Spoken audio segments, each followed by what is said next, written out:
Unless you're visiting some of the seedier corners of the internet, you're probably not going to see a better video today than this one. Mark, show the video. Starting tomorrow, we don't have to wear masks anymore.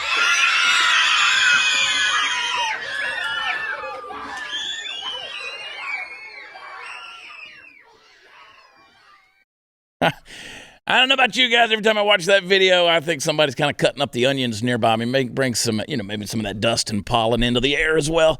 I get a little emotional seeing these kids lose their minds with excitement at the notion that they no longer have to wear a diaper on their face. In fact, you'll notice that a few of those kids are so excited that they just rip the mask off right then and there, even though the teacher says it's got to stay on for one more day, because, one more day was what's going to make the difference. Now, if ever there's a sign that some kids will grow up to do things like throwing tea in Boston Harbor and giving the finger to the reigning tyrannical government, it's things like that. But folks, as much as it warms the heart to see these kids shouting and screaming happily at the thought of living like normal human children again, it also bothers me. Because here's the thing. It should have never gotten to this point in the first place. These kids wouldn't know to be screaming gleefully in the face of their lifted restrictions if they'd never had those restrictions in the first place. Now, in the long run, it may be a good thing, because historically the people who appreciate freedom the most are the people who've experienced a lack of it at some point in their lives. Now, it may be the case that this gives those kids the impetus to pay attention to what's going on around them more as they grow up. And they really will lead this nation back into the greatness that we've largely left behind. But at the same time, it's hard to watch, because our children never deserve to sink into the morass of subsumed political power that the left has tended like a garden for the past couple of years.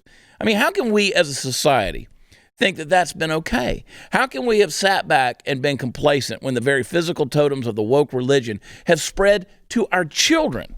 Now, we're giddy twisting along, possibly in the very last moments of our society's tailspin, and laughing while we throw up because we think it's all just part of the carnival ride. Newsflash, folks, the job of protecting your children from tyranny until they're old enough to protect themselves is no game. It isn't just an important thing that you do. It's the important thing that you do. And we failed.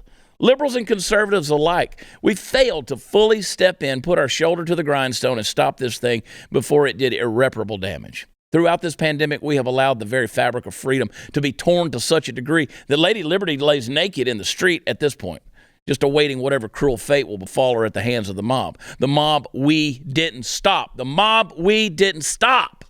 Folks, we got to work harder at this.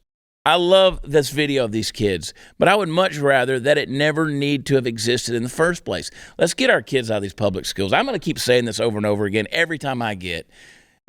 I mean, the fact that they were willing to pull this garbage in the first place, they can deal with the consequential brain drain. And if that institution shrivels up and dies on the vine as a result, well, so be it.